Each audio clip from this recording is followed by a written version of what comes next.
मराठा योद्धा जरांगे पाटील यांचा आजपासून पश्चिम महाराष्ट्र दौरा सुरू झालेला आहे। आज सकाळी तुळजापूरच्या पुढे सावरगावला एका पुतळ्याचं अनावरण झालं, सोलापूरच्या एका शिवसल्पाचं अनावरण झालं, वडाळ्याला एक फार मोठी गाठीभेटी दौरा होता पण त्या सभेत रूपांतर झालं आणि गावगाव रस्त्यामध्ये स्वागत इतकं होतं आहे की आमचा नियोजित 3चा कार्यक्रम 5 वाजला तरी जरांगे पाटील इथं पोहोचू शकले नाहीत। आज माढा या गावात आलो, 3-4 तालुक्यातल्या लोकांनी मिळून जे नियोजन केलेलं आहे त्यांचं कौतुक करायला माझ्याकडे शब्द नाहीये। एवढं जबरदस्त माढ्यामध्ये स्वागत आहे। अनेक दिवसापासून माढ्याला जरांगे पाटलांनी यावं अशी त्यांची इच्छा होती, मागणी होती, पण ते होत नव्हतं। यावेळेस आम्ही जाणून बुजून ठरवून माढ्याला हे कार्यक्रमाचं आयोजन त्याला संधी दिलेली आहे आणि खरंच त्यांनी एवढं कमानी, इथल्या ते जीसीबी, इथले हार, इथला उत्साह, इथलं तरुणांची गर्दी, इथलं स्टेज, इथलं नियोजन हे पाहून आम्ही थक्क झालेलो आहोत आणि जरांगे पाटलाच्या मागे एक ताकद उभा करतात। याचं कारण जरांगे पाटलांनी 8-9 उपोषण केलेले आहेत, स्वतःच्या लेकरा बाळासाठी, बायका पोरासाठी नाही तर समाजाचं कल्याण व्हावं म्हणून, आणि अनेक उपोषण करून सरकारनं अनेक आश्वासनं देऊन त्याचे बरेच पूर्तता झाले आहे, पण जेवढ्या प्रमाणात व्हायला पाहिजे तेवढी झालेली नाहीये। म्हणजे एक निर्णायक लढवायचं त्यांनी ठरवलेलं आहे।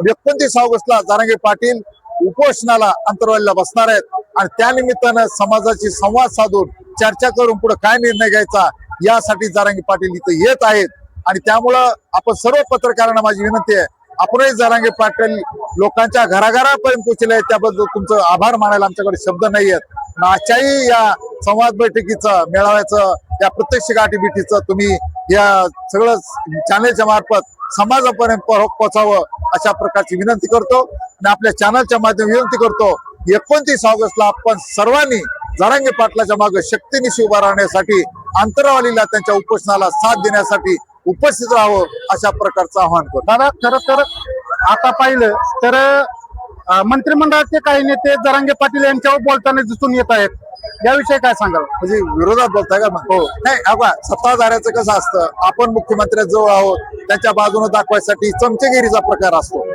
त्यामुळे त्यांनाही मनातून बोलायचं नसतं।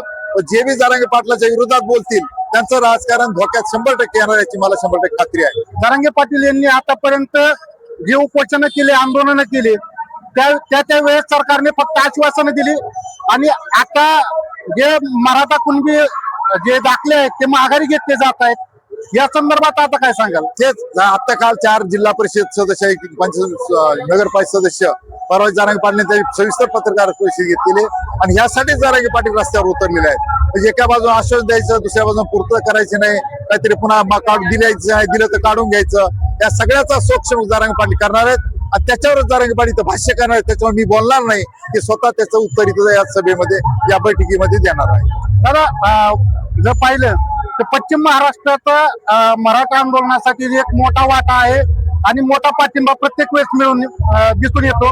यावेळेस कशा प्रकारे येथील समाज बांधवांचे आपल्या पाठीमागे कसे म्हणजे हात आहे, कसा आहे? नाही, आता बघ इथंच बघा ना, अहो लोक रोजाला लावलं तरी येत नाही, उन्हात लोक येऊन बसले, उन्हात हे सगळं तुम्हाला दिसतंय का? प्रचंड गर्दी, हे काय किराणा आलेले लोक नाही आहेत, स्वतःच्या कडानं स्वतःच्या गाड्या घेऊन भाकरी खाऊन आलेले लोक आहेत आणि हे प्रतिसाद तुम्हाला दिसतोय। एखाद्या नेत्याला सहभागी मला एवढे लोक गोळा कर, त्याला काय करावं लागतं बघा, किती पैसे खर्च येतो, हे सगळं समाजाच्या पैशातून होत आहे। मी सुद्धा माझं स्वतःचं डिझेल कराड सर, आम्ही तर स्वतःचं डिझेल लावून या दौऱ्यामध्ये सहभागी झालो आहोत, हा समाजात झाला आहे, त्यामुळे सगळे आपल्या 2029 याचा परिणाम दिसून येईल का सरकारमध्ये? नाही, राजकारणाचा काही संबंध नाही, लोकांचा रोष जो आहे तो रोष सरकारने धोका दिला की रोज दिसणारच, त्याचा प्रश्न आहे। जरांगे पाटील जसं म्हणते आता कसं जरांगे पाटील तसं समाजात ठरलेलं आहे, म्हणून माझं विनंती आहे आपण जरांगे पाटलाचं आजचं जे काही आहे भाषण ते समाजात पोहोचावं अशा प्रकारची आपल्याला विनंती।